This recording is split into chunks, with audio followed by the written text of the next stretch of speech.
बदलाव बदलाव बदलाव बदलाव हर कोई चाहता है अपने जीवन में, लेकिन फिर भी शायद थोड़े से लोग हैं जो अपने जीवन में वास्तव में बदलाव लेकर आ पाते हैं।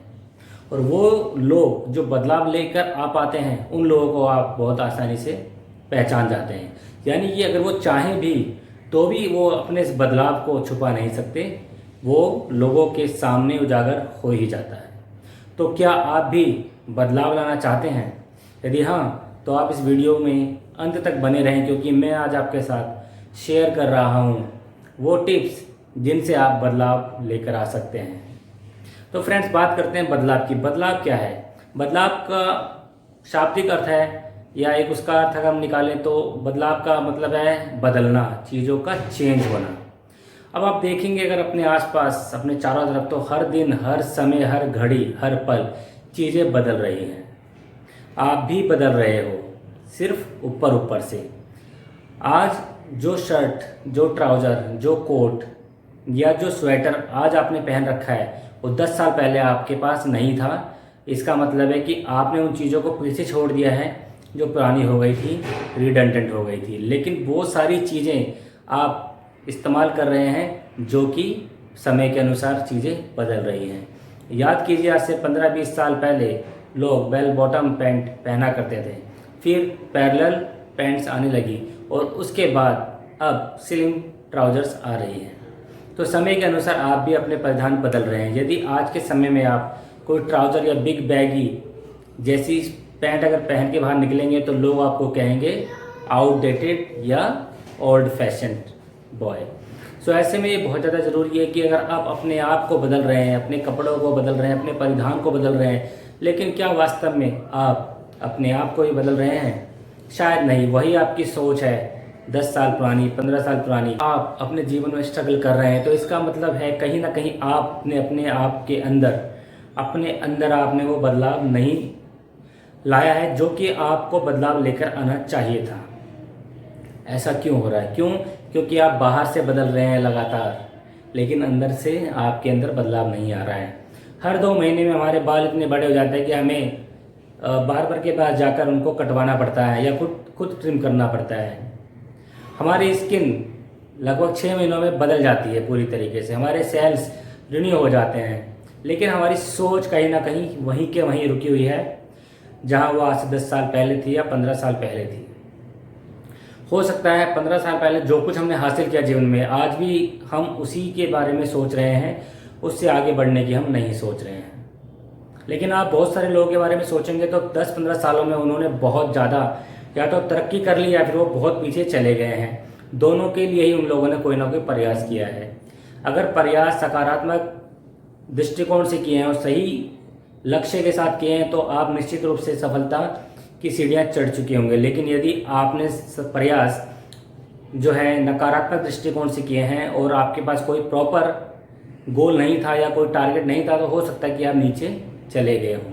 इसका लेटेस्ट एग्जांपल हम देख सकते हैं अंबानी ब्रदर्स में। एक ब्रदर्स इस समय एशिया का सबसे रईस आदमी है और दूसरी तरफ वही उसका भाई कहीं ना कहीं बैंकक्रप्ट होने की कगार पर पड़ा हुआ है। दोनों ने ही तरक्की करी है, सिर्फ फ़र्क इतना, एक ने तरक्की प्रोग्रेसिव करी है, ऊपर की तरफ करी है, दूसरे ने तरक्की नीचे की तरफ करी है। तो आप कौन सी तरक्की कर रहे हैं? यदि आप बढ़ नहीं रहे हैं तो इसका मतलब है आप घट रहे हैं या फिर सड़ रहे हैं, क्योंकि इस परिवर्तन समय का नियम है। परिवर्तन ही एक ऐसा नियम है जो शाश्वत है, जो यूनिवर्सल है।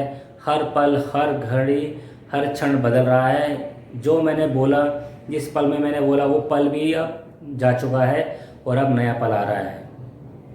आपने गाना सुना होगा, आने वाला पल जाने वाला है, हो सके तो इसमें ज़िंदगी बिता दो, पल जो ये जाने वाला है। ये गाना ऐसे ही नहीं लिखा गया। ये गाने के पीछे मतलब यही है कि जो पल आपके पास है इस समय, उस पल में अपना बेस्ट आप क्या कर सकते हो। यदि आप सिर्फ ये सोच के इस पल को नहीं जी रहे हो कि नहीं, जब मैं कुछ बड़ा करूँगा, जब मैं अपनी लाइफ में ग्रोथ करूँगा, जब मैं अपनी लाइफ में एक किसी मुकाम को हासिल करूँगा, तब मैं इसको एंजॉय करूँगा, तो हो सकता है कि उस मुकाम को आप हासिल कर भी लें, लेकिन शायद उस समय आप उसको एंजॉय करने लायक ना रहें। क्योंकि यदि आप अखरोट जवानी में खा रहे हैं तो आप उन्हें तोड़ के मुंह से दांतों से तोड़ के उसका मज़ा ले सकते हैं, लेकिन उस अखरोट का मज़ा लेने के लिए यदि आप 70 साल का इंतजार कर रहे हैं तो उस समय हो सकता है कि आपके मुंह में दांत ना हो और आप उसको तोड़कर चबा भी ना सकें। तो इसलिए ज़रूरी है कि जो समय आज आपके पास है उस समय को आप बदलना सीखें। जैसे कि मैंने कहा कि हम हर दिन कुछ ना कुछ चेंज कर रहे हैं, हम अपने कपड़े बदल रहे हैं, हम अपने घर का सामान बदल रहे हैं, हम टीवी बदल रहे हैं, सोफ़ा सेट बदल रहे हैं, अलमीरा बदल रहे हैं। और जो हमारे पास नहीं है, हमारे पास एक ज़माने में माइक्रोवेव नहीं था, हम उसको अब लेकर आ गए, माइक्रो ओवन नहीं था वो लेकर आ गए, इलेक्ट्रिक गैस चूल्हा नहीं था हम उसको लेकर आ गए, यहाँ तक कि गैस चूल्हा भी नहीं था उसको भी हम लेकर आ गए हैं। लेकिन क्या हमने अपने अंदर कोई परिवर्तन किया? शायद नहीं किया, और किया तो बहुत ही इतना छोटा या इतना मिनस्कुअल परिवर्तन किया है कि उस परिवर्तन को ना तो आप देख पा रहे हो ना ही कोई और देख पा रहा है। तो दोस्तों, परिवर्तन करने के लिए सबसे पहली चीज़ यह है कि आपको ये पता होना चाहिए कि आपको जाना कहाँ है। जैसा कि मैं अक्सर अपने हर वीडियो में कहता हूँ एक ही बात कि you should know where you want to reach. क्योंकि जब तक आपको अपना गोल नहीं पता होगा, जब तक आपको अपना डेस्टिनेशन नहीं पता होगा, तब तक आप उस लक्ष्य को प्राप्त नहीं कर सकते हैं। और उस लक्ष्य को प्राप्त करने के लिए बहुत ज़्यादा ज़रूरी है कि आपको ये पता हो कि मेरा लक्ष्य क्या है। क्योंकि अक्सर होता क्या है कि हम स्कूल जाते हैं, कॉलेज जाते हैं, हम बड़ी बड़ी डिग्रीज ले लेते हैं, यहाँ तक कि हम PhD भी कर लेते हैं, उसके बाद भी हम ढूंढ रहे होते हैं एक सरकारी नौकरी, एक पियोन की नौकरी।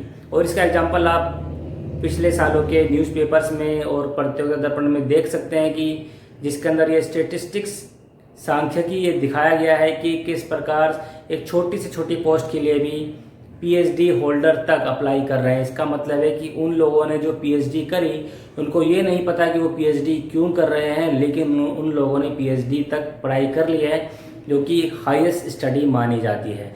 यानी कि PhD करने के बाद आपके नाम के आगे डॉक्टर लिख दिया जाता है। लेकिन बावजूद इसके बहुत सारे लोग जो हैं PhD करने के बावजूद भी क्लर्क की और पियोन की नौकरी के लिए अप्लाई करते हैं। शायद उनको नहीं पता कि उन्होंने जो पढ़ाई करी है उन्होंने क्यों पढ़ाई करी है। यदि उन्हें ये पता होता कि उन्होंने क्यों पढ़ाई करी है, उस पढ़ाई का मकसद क्या है, तो आप इस बात को अपने मन में रख लीजिए और उन्हें पता होता कि उनकी पढ़ाई का मकसद क्या है, तो आज वो किसी न किसी कॉलेज में लेक्चरर होते, प्रोफेसर होते, या फिर कहीं ना कहीं वो कोई रिसर्च कर रहे होते, दुनिया को कोई ना कोई नया दृष्टिकोण दे रहे होते। लेकिन ऐसा नहीं हुआ। क्यों? क्योंकि उनको नहीं पता था कि वो पढ़ाई क्यों कर रहे हैं। इसको हम कहते हैं टास्क ओरिएंटेड। जी हाँ फ्रेंड्स, इसको हम कहते हैं टास्क ओरिएंटेड। आप किसी भी बच्चे से 12वीं क्लास में जो बच्चा पढ़ रहा है, सामान्यतः जो सरकारी स्कूल में पढ़ रहा है या किसी प्राइवेट स्कूल में पढ़ रहा है, आप उन बच्चों से आप पूछिए कि तुम पढ़ाई क्यों कर रहे हो और तुम्हें 12वीं के बाद क्या पढ़ाई करनी है, तो उसमें 10 में से 9 बच्चों का जवाब होगा कि हम इसलिए पढ़ाई कर रहे हैं क्योंकि हमें पढ़ना ही है, क्योंकि हमारे पेरेंट्स ने कहा है कि पढ़ना ज़रूरी है, पढ़ने से ही नौकरी मिलती है, पढ़ने से ही सफलता मिलती है। लेकिन वो क्यों पढ़ रहे हैं उनको खुद नहीं पता। और ऐसे में जब वो फेल हो जाते हैं या वो मीडियोकर रह जाते हैं या वो एक्सेल नहीं कर पाते अपनी लाइफ में, अपनी स्टडीज़ में, तो वही पेरेंट्स कहते हैं कि तुम्हारे बस की कुछ भी नहीं है, तुमसे एक काम भी नहीं होता है ढंग से। तो दोस्तों, ये है टास्क ओरिएंटेड, यानी कि ये लोग टास्क कर रहे हैं, क्यों कर रहे हैं इनको कुछ नहीं पता।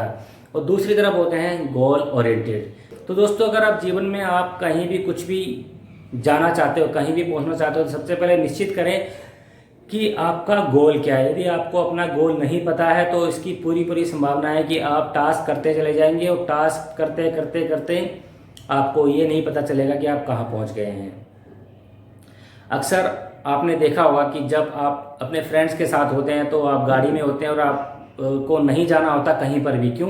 क्योंकि आपको कहीं पर भी नहीं जाना, आपको सिर्फ एंजॉय करना है, तो आप गाड़ी को चलाते रहते हैं, कभी इस मोड़ से यू टर्न, कभी उस मोड़ से यू टर्न, कभी आगे से यू टर्न, कभी पीछे से यू टर्न। लेकिन जब आप अपनी फैमिली के साथ होते हैं, आपको पता होता है कि आज हमें इंडिया गेट जाना है, आज हमें अक्षरधाम मंदिर जाना है, आज हमें CP जाना है, या आज हमें नेहरू प्लेस जाना है, तो आपको पता होता है कि आपको कहाँ जाना है, तो आप बिना कहीं पर यू टर्न लिए आप स्ट्रेट फॉरवर्ड अपने रास्ते पे चलना शुरू कर देते हैं और आप अल्टीमेटली अपने गोल को अचीव कर लेते हैं। तो पहला सिद्धांत है दोस्त कि आपको ये पता होना चाहिए कि आपका गोल क्या है। क्योंकि यदि आपको गोल अपना पता है तो आपने आधी लड़ाई जीत ली। अब बात करते हैं दूसरे स्टेप्स की। दूसरा स्टेप्स है गोल शुड बी स्पेसिफिक। सिर्फ ये कहने से काम नहीं चलेगा कि मैं कहीं पहुंचना चाहता हूं, मैं कहीं जाना चाहता हूं, मुझे बड़ा आदमी बनना है, नहीं, या मुझे अपना मोटापा कम करना है, नहीं, मुझे अपने आप को हेल्दी रखना है, नहीं। आपको पता कैसे चलेगा कि आप हेल्दी हो रहे हो, आप अपना मोटापा कम कर रहे हो? तो दूसरा है friends, goal should be positive. क्योंकि यदि आपको ये नहीं पता कि आपका गोल पॉजिटिव नहीं है तो आप कहीं ना कहीं उन्हीं चीज़ों को अट्रैक्ट करेंगे अपनी लाइफ में जो कि आप पिछले कई सालों से कर रहे हैं। कोई भी व्यक्ति से आप पूछिए, जो बच्चा स्टूडेंट्स है वो कहता है मुझे मैथ नहीं करना, मुझे मैथ नहीं करना, मुझे मैथ से डर लगता है, मुझे मैथ नहीं करना, और बार बार वो मैथ मैथ बोलता है और मैथ ही करना पड़ता है उसे, और उसमें बार बार वो फेल होता है, उसके नंबर कम आते हैं। वो ये क्यों नहीं बता पाता कि मुझे मैथ नहीं करना, पर मुझे साइंस अच्छी लगती है, या मुझे हिस्ट्री अच्छी लगती है, मुझे ज्योग्राफी अच्छी लगती है। यदि आपको कोई एक सब्जेक्ट अच्छा नहीं लगता, पसंद नहीं आता, तो आप अपना ज़्यादा फोकस करें उन सब्जेक्ट्स पर जो आपको पसंद है।